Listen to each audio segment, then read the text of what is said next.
But first, here's my take. When historians write about the challenges to America's global hegemony, they will point to the rise of China, the first full-fledged peer competitor to the United States in decades. They'll also note the return of Russia and its efforts to disrupt the American-led security order in Europe. These are familiar patterns in the rise and fall of world powers. What's new and surprising is that these challenges, far from uniting America, have turned it on itself, with its government tearing down many of the crucial elements of America's extraordinary success. Consider the Nature Index, perhaps the most comprehensive guide to high-quality research in the sciences.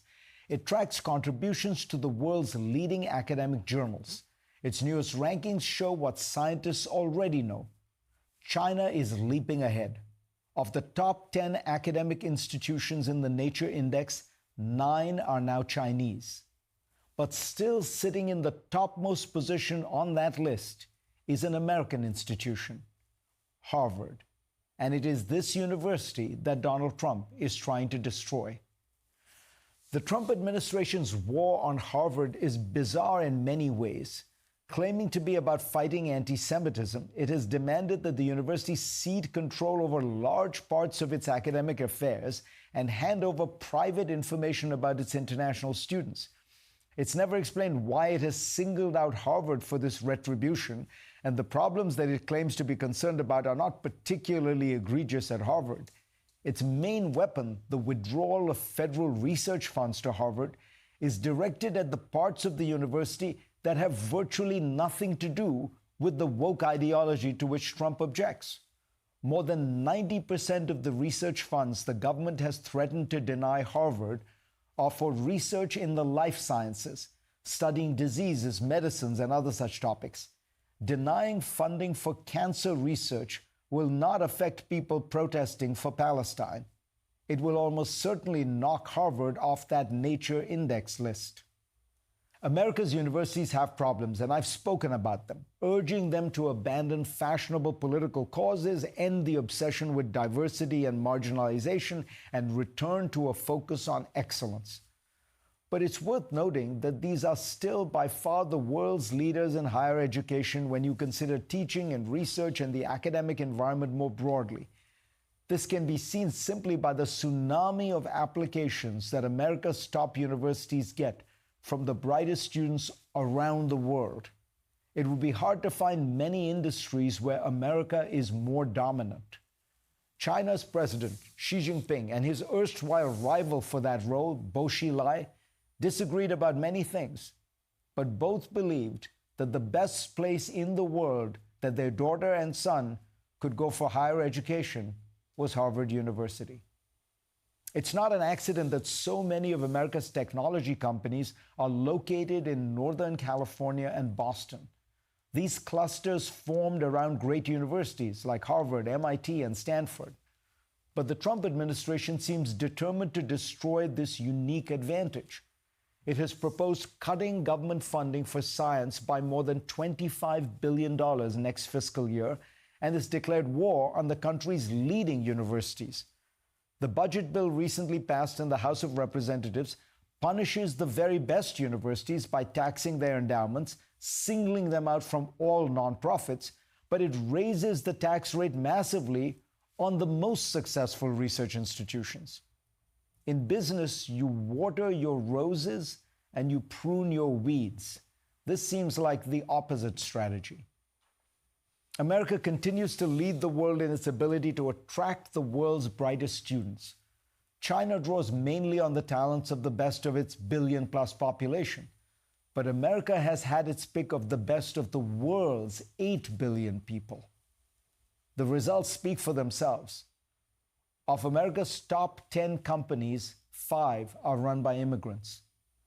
Bringing in international students also benefits the economy as a whole, generating more than $40 billion and supporting nearly 380,000 jobs just last year.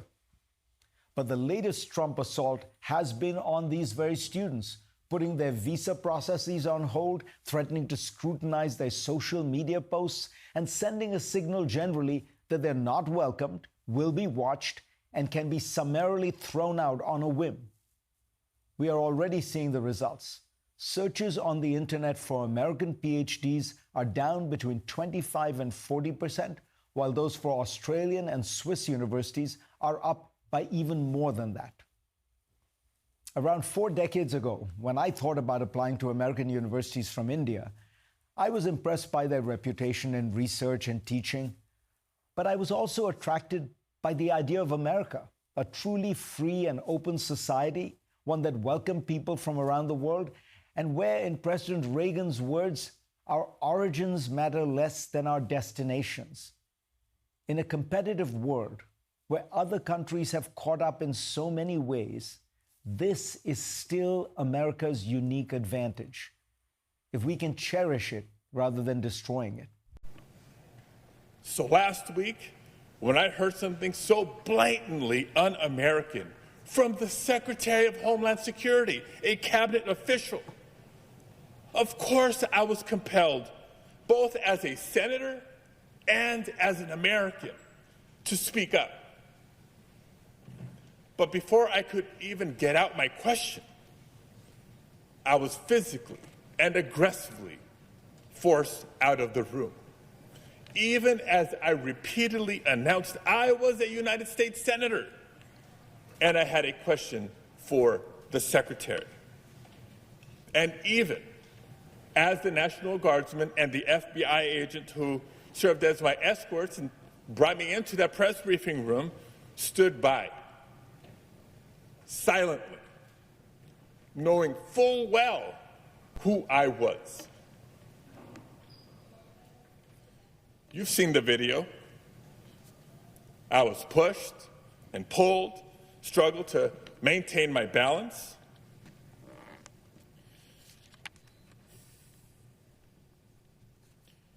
I was forced to the ground, first on my knees, and then flat on my chest.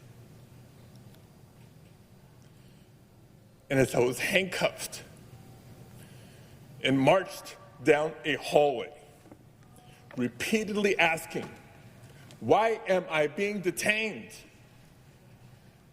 Not once did they tell me why. I pray you never have a moment like this. But I will tell you, in that moment, a lot of questions came to my mind. First of all, where are they taking me?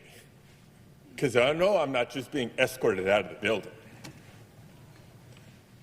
Am I being arrested here?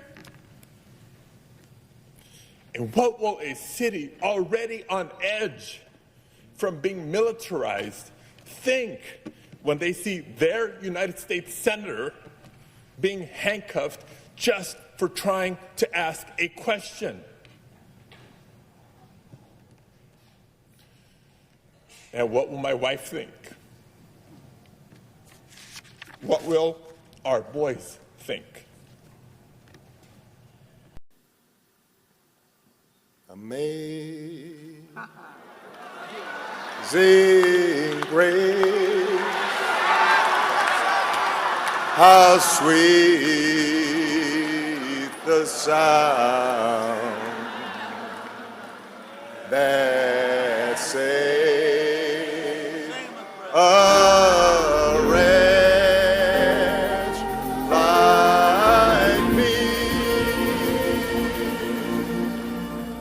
I once was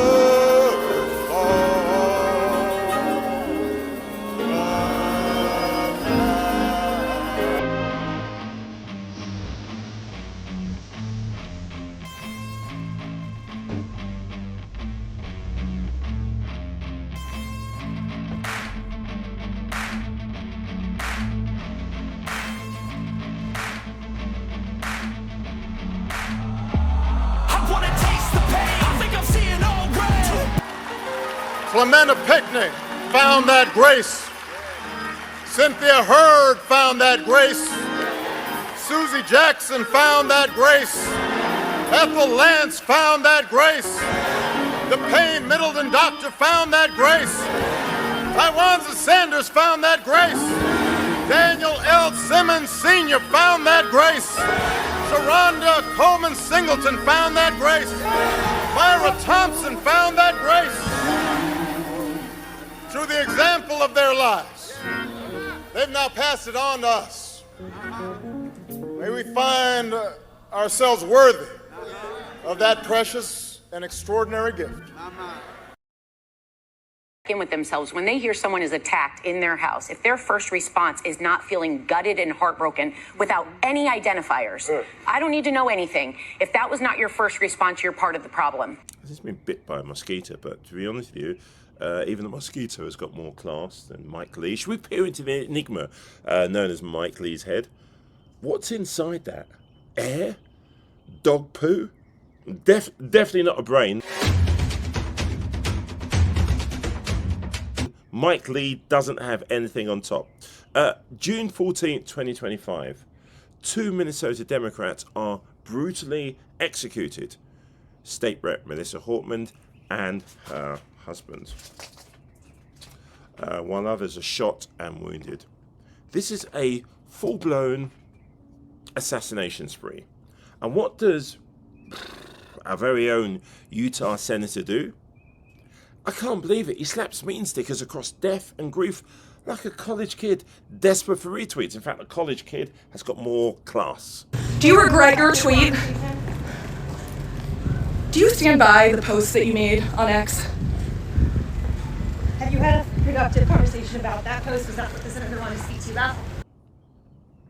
First, the Marxist meme, which is completely baseless, since the shooter was a MAGA conservative, Trump supporter. Then that gem, Nightmare on Wall Street, mocking Tim Walz at his party's funeral. I mean, it beggars belief. And elected officials, speaking of them, you've got Mike Lee out of Utah, who is either mocking what happened here when he tweets things like, this is what happens when Marxists don't get their way, or Nightmare on Wall Street. This was within hours of the loss of life and the brutal attack in these people's homes. Ed Sheleby's letter to Mike Lee's Senate staff says, in part, I knew Melissa Hortman. Many people in this office did. She was a longtime friend of Senator Smith's who had seen her hours before she was murdered. So you'll forgive my candor as I speak through enormous grief. It is important for your office to know how much additional pain you've caused on an unspeakably horrific weekend. I am not sure what compelled you or your boss to say any of those things. Why would you use the awesome power of a United States Senate office to compound people's grief? Is this how your team measures success? Using the office of U.S. Senator to post not just one, but a series of jokes about an assassination. Is that a successful day of work on Team Lee? Did you come into the office Monday and feel proud of the work you did over the weekend? Let's recap Saturday so you fully understand what Minnesota was going through. Melissa Hortman and her husband were murdered. Senator Hoffman and his wife were shot numerous times and remain hospitalized. By the grace of God, it appears they will survive. Senators are discovered to be on a hit list of an armed man on the run, Senator Lee's colleagues. And the decision of the office of Senator Mike Lee was not to publicly condemn the violence or to express condolences to her shattered children. It was to intimate that Melissa and Mark somehow deserved this by making jokes. You exploited the murder of a lifetime public servant and her husband to post some sick burns about Democrats. Did you see this as an excellent opportunity to get likes and retweets? Have you absolutely no conscience, no decency? As of tonight, The answer to that question is Senator Mike Lee has no decency. And Senator Mike Lee's staff now live in the disgrace he has visited upon them, and they all have a moral choice in front of them now. A man who thinks real human tragedy is just another prop for his cringiest, edgy content, if that's what you want to call it? Or should we get to the piece de resistance? When confronted by Senator Tina Smith, someone who actually serves in Minnesota, unbelievably, he refuses to apologize or delete the post. Instead, he taps the snooze button on common decency. Mike Lee. What did he have to say when you confronted him with that? Well, I mean, honestly, I don't think this is a person who's used to being confronted. I don't think he's somebody who's used to being challenged, and I think he didn't quite know what to do. I approached him from a position of respect and wanting him to understand what I thought. And he didn't have that much to say. What he needs to do is he needs to apologize. I really think that he should take that post down to indicate that somehow this was some sort of a Marxist leftist attack that causes violence is completely false. He's spreading that misinformation, and he should correct that. I didn't get any of that from him earlier this evening, but I hope that what I said sunk in, and that he, as my mother used to say, words have consequences, and his words have a ton of consequence, and he should own that. Here's the kicker. Mike, listening? Seriously? This wasn't some dry policy moment. This was murder. 2 people gunned down. And your response? Meme bait? Clip bait? Hey, mate, me, Lee, anyone could squeeze a blue tick retweet. Political murder? Clout? You're not impressing Trump. You're embarrassing humanity. Shame on you.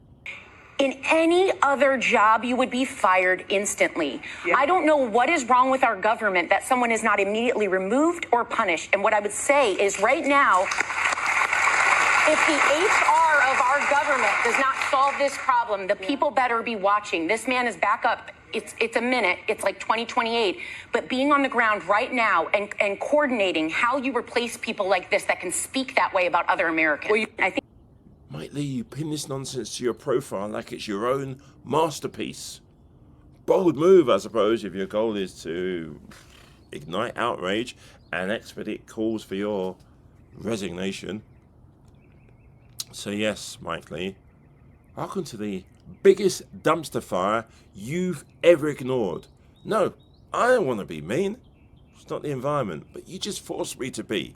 Mike Lee, you tone deaf, clip chasing.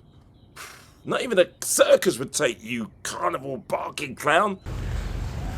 What did you think of the meeting you just came from?